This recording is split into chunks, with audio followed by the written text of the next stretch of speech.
الحمد لله الذي أرسل رسوله بالهدى ودين الحق ليظهره على الدين كله وكفى بالله شهيدا أشهد أن لا إله إلا الله وحده لا شريك له وأشهد أن سيدنا محمدا عبده ورسوله لا نبي بعده اللهم صل وسلم وبارك على سيدنا محمد الفاتح لما أغلق والخاتم لما سبق ناصر الحق بالحق والهادي إلى صراطك المستقيم وعلى آله حق قدره ومقداره العظيم قال الله تعالى في القرآن الكريم أعوذ بالله من الشيطان الرجيم بسم الله الرحمن الرحيم ولنبلونكم بشيء من الخوف والجوع ونقص من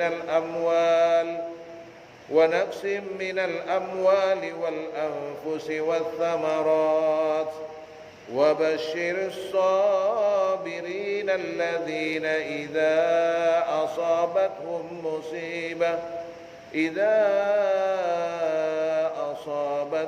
مصيبة قالوا إنا لله وإنا إليه راجعون أولئك عليهم صلوات من ربهم ورحمة وأولئك هم المهتدون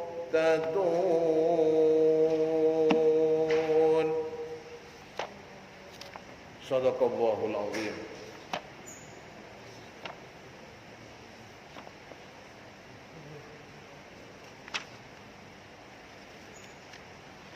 Sungguh kami pasti akan terus-menerus menguji kamu berupa sedikit ketakutan, kelaparan, kekurangan harta, jiwa, dan buah-buahan.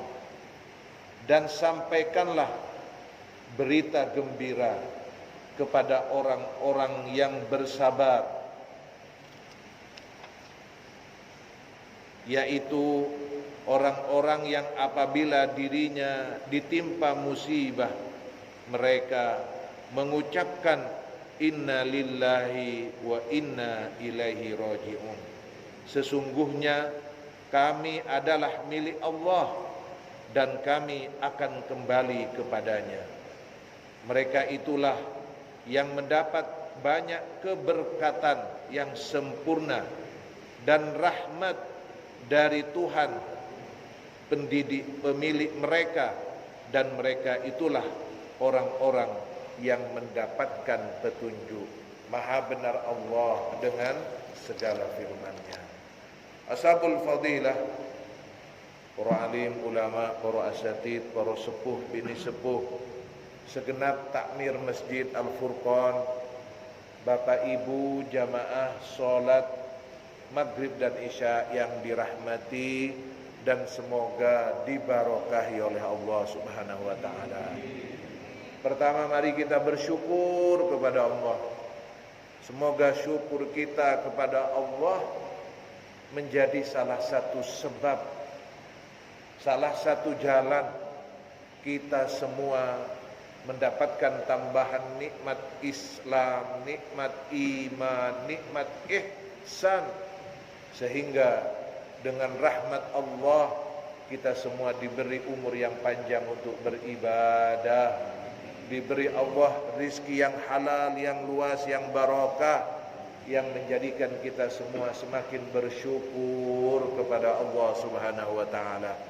Begitu pula rasa terima kasih kita kepada baginda Rasul Sayyidina Muhammad sallallahu alaihi wasallam biqauli Allahumma salli ala Sayyidina Muhammad wa ali Sayyidina Muhammad. Semoga dengan rahmat Allah kita semua selalu istiqomah dan ikhlas membasahi lisan kita ini, bibir kita ini dengan sholawat dan salam kepada beliau.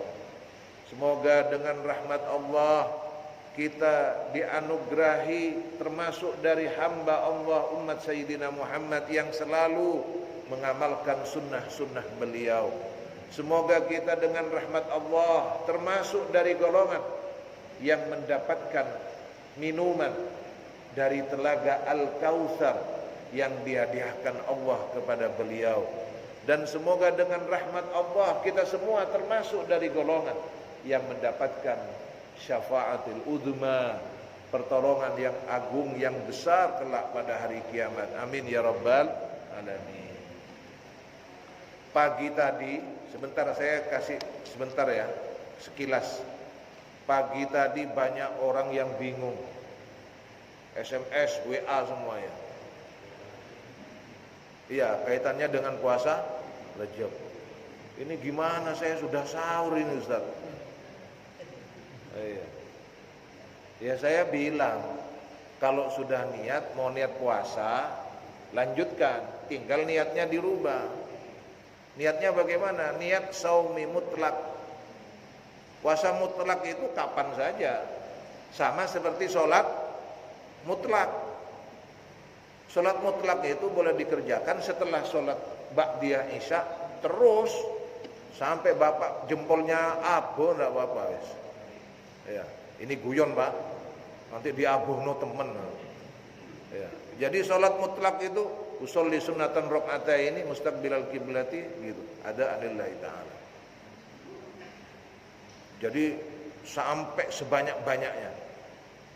Ya, makanya sudah banyak dibahas toh. Rasulullah itu ketika ada masalah yang dilakukan adalah sholat. Rasulullah mau perang, yang dilakukan adalah sholat. Kita kalau mau ada pertandingan bulu tangkis, saya dapat bocoran ini, banyak pemain bulu tangkis di sini. Gowes itu terbawa arus itu. Iya, guyon Pak, guyon. Jadi kita beda, kadang kita mementingkan fisik kita. Padahal Rasulullah itu sholat. Kemarin kan kita kaji, ya ayyuhalladzina amanu ista'inu bisabri wassalah. Jadi yang sudah kadung puasa, ya sudah, insya Allah. Wong kita niatnya karena Allah, sudah, tidak usah rame Pak. Terus saya apa? Apa dibatalkan? Saya nanti nyuruh batalkan, wah anjene ustaz tidak tepat itu, nah, repot ini. Wes menurut jenengan gimana? Ya, ya yang belum, kalau mau puasa besok, monggo. Ya, semoga dirahmati oleh Allah. Baik, pada pertemuan terakhir kita sudah mengkaji surat Al-Baqarah ayat 155. 56. 55 ya? Iya, 55.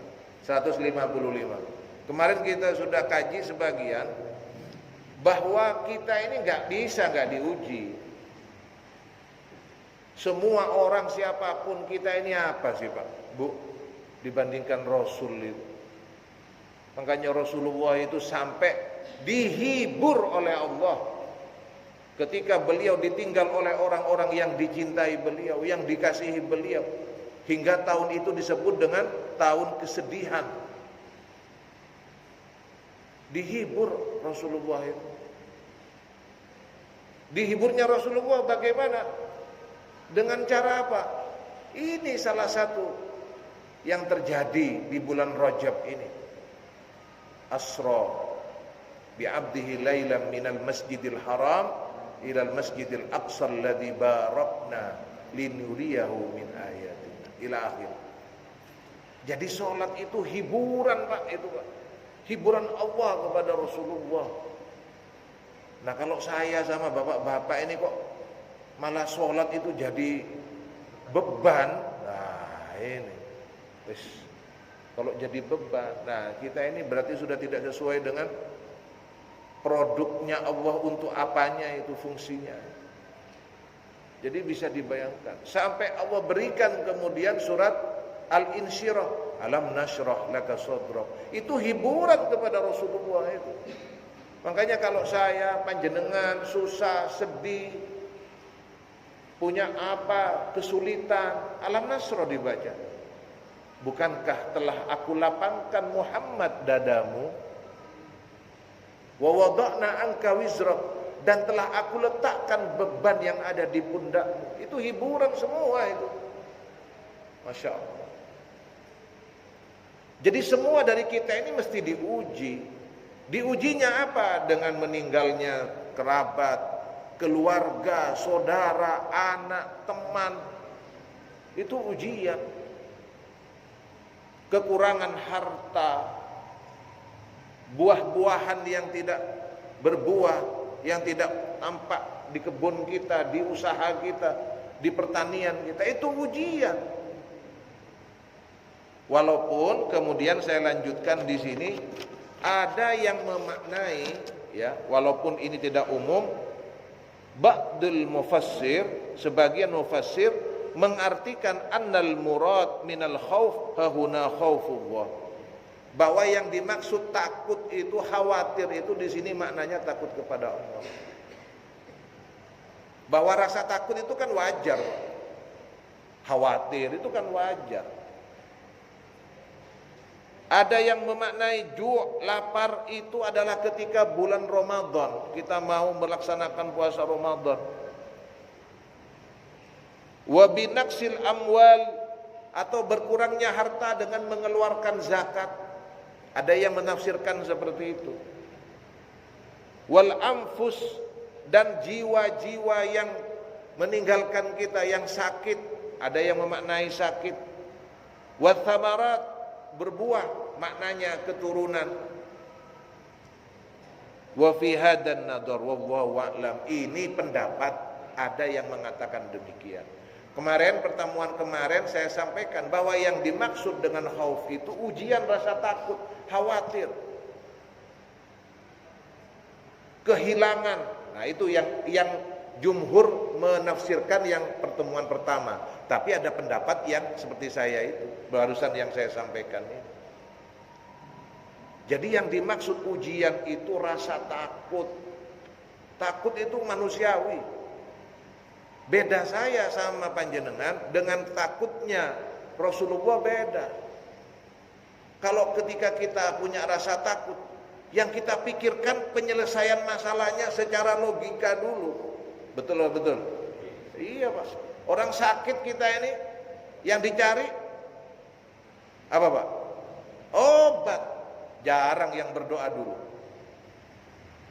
Saya nggak bilang nggak ada lah. Jarang tapi.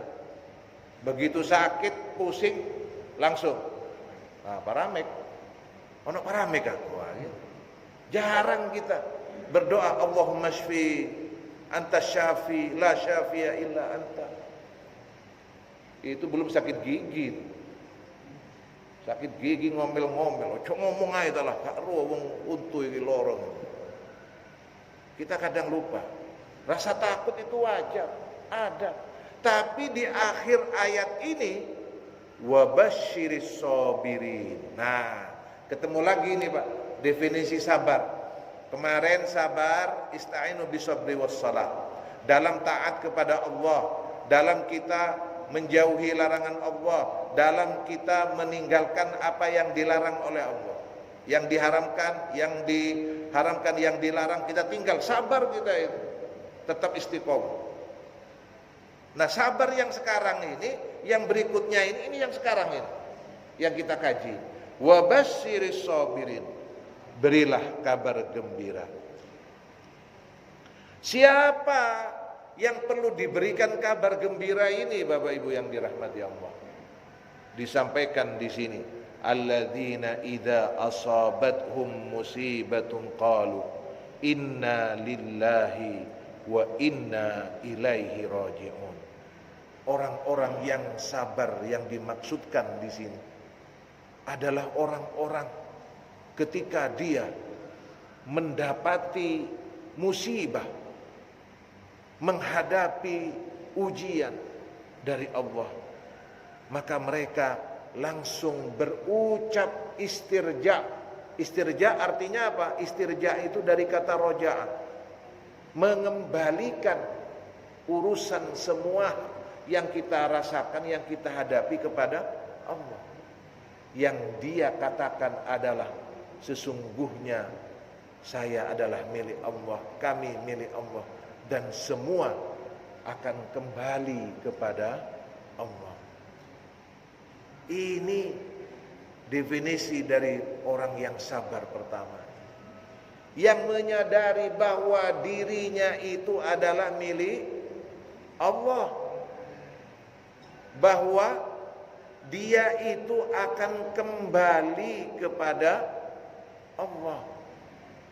Makanya terucap kata-kata inna lillahi wa inna ilaihi raji'un. Ay tasallu biqaulihim hada amma asabahum. Apa Pak?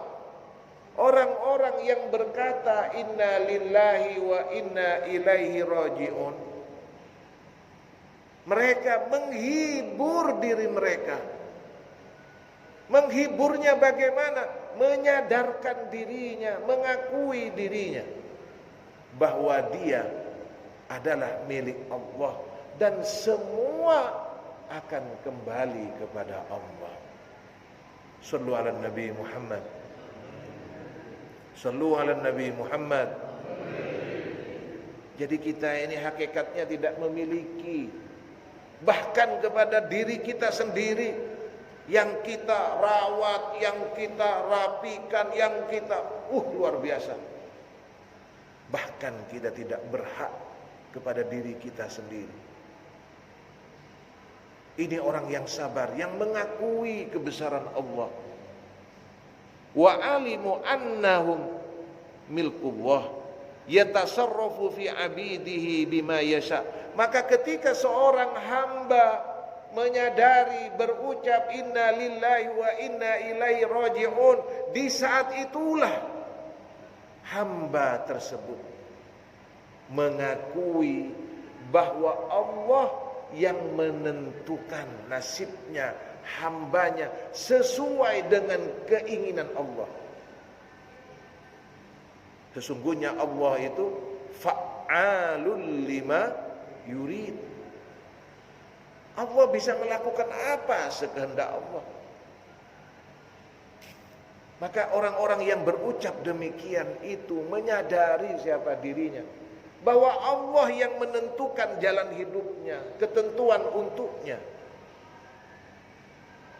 Wa alimu annahu la yadi'u ladaihi mithqala dzarratin yaumal qiyamah fa ahdatsa lahum dzalika i'tirafu.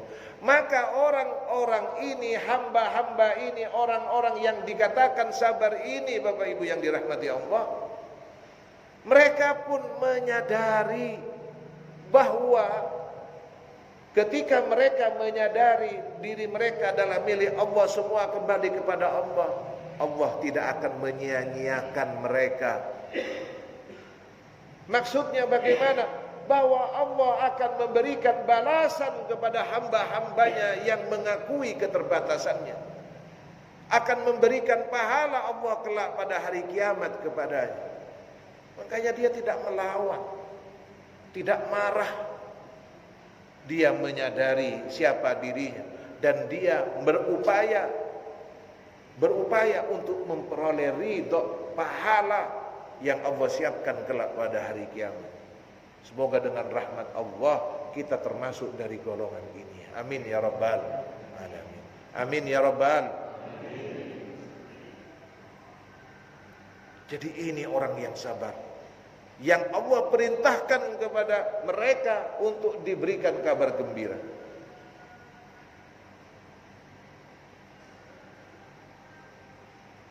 I'tirafum bi annahum abidu wa annahum ilahi raji'un fi daril akhirah. Kenapa? Karena mereka menyadari dirinya tidak kekal.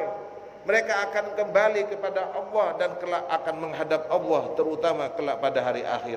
Walihada akhbara ta'ala ala amma a'tahum ala dzalika. Oleh karenanya kemudian karena mereka telah menyadari, karena mereka mengakui, berupaya untuk memperoleh ridho dari Allah dengan pahala-pahala yang akan diberikan kelak pada hari kiamat, maka mereka mendapatkan kabar dari Allah, pemberitahuan tentang apa yang Allah akan berikan kepada mereka. Diberitahu oleh Allah, diberitahu kabar gembira kepada mereka. Faqala, bagaimana Allah kemudian menyampaikan kepada mereka, ulaika alaihim salawatum min rabbihim wa rahmah, ay thana'un minallahi alaihim. Jadi Allah kemudian mengatakan, mereka-mereka itulah yang kelak akan mendapatkan keberkahan, mendapatkan tambahan-tambahan kebaikan. Maka Allah memberikan pujian kepada mereka. Qala Sa'id bin Jubair, berkata beliau Sa'id bin Jubair, apa yang dimaksud dengan salawatan min rabbihim wa rahmah? Yang dimaksud dengan salawat bihim dan rahmat itu apa maksudnya? Ai amanatun minal azab, kata beliau Sa'id bin Jubair, mereka orang-orang yang sabar ini kelak akan diberi Allah keamanan, keselamatan dari azab yang Allah turunkan. Semoga kita termasuk dari golongan ini. Allahu Akbar. Wa ulaika humul muhtadun. Qala Amirul Mukminin, berkata Bapak Ibu yang dirahmati Allah, beliau Umar bin Khattab Amirul Mukminin, na'am al-adlan wa nikmatul alawah. Kata beliau, tidak ada Pak nikmat yang paling istimewa. Kata beliau, tidak ada balasan yang paling tinggi, kata beliau, kecuali ulaika alaihim salawatum min rabbihim wa rahmah. Kecuali dua ini, salawat dari Allah, rahmat dari Allah kepada orang